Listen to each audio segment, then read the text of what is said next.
आपल्याला फेण्यांच्या पिठाच्या पापड्या तयार करायच्या आहेत.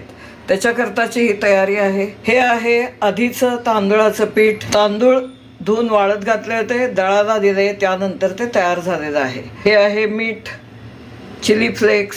आवडत असेल तर आपल्याला खसखस यामध्ये घालायची आहे, ती छान लागते.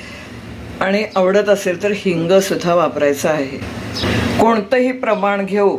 हे सगळे पदार्थ आपल्याला घातल्यानंतर आणि आपल्याला अंदाजे दुप्पट घ्यायचं आहे. त्याप्रमाणे सगळं घालून आपलं हे पीठ असं भिजवलेलं आहे. आवश्यक तेवढं आपल्याला पाणी उकळून घ्यायचं आहे. उकळलेल्या पाण्यामध्ये आपल्याला हे पीठ घालून द्यायचं आहे. तर अशा ह्या आपल्या वाळवणाच्या तांदूळाच्या फेण्यांच्या पापड्या तयार होतात. या साधारणपणे 55-56 अशा तयार झालेल्या आहेत. सावलीमध्येच आधी पंख्याखाली मी वाळवून घेते कोणतंही वाळवण. त्यानंतर छान अशा वाळल्यानंतर आपल्याला एकत्र एखाद्या पसरट भांड्यात टोपलीमध्ये घालून त्याला ऊन द्यायचं आहे आणि मग त्या भरून ठेवायच्या आहेत. आता ह्या पापड्या वाळल्यानंतर मी त्या तळून दाखवीन आणि त्याची लिंक तुम्हाला डिस्क्रिप्शनमध्ये मिळेल. रुची रागदारी म्हणजेच रुचिरा चॅनेलवर माझे अनेक पदार्थ, या व्यतिरिक्त राग, अभंग, परीक्षांसाठी चिजा असे निरनिराळे व्हिडिओ मी तयार करत असते.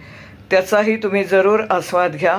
धन्यवाद. भेटूया पुन्हा अशाच एखाद्या छान व्हिडिओमध्ये. धन्यवाद.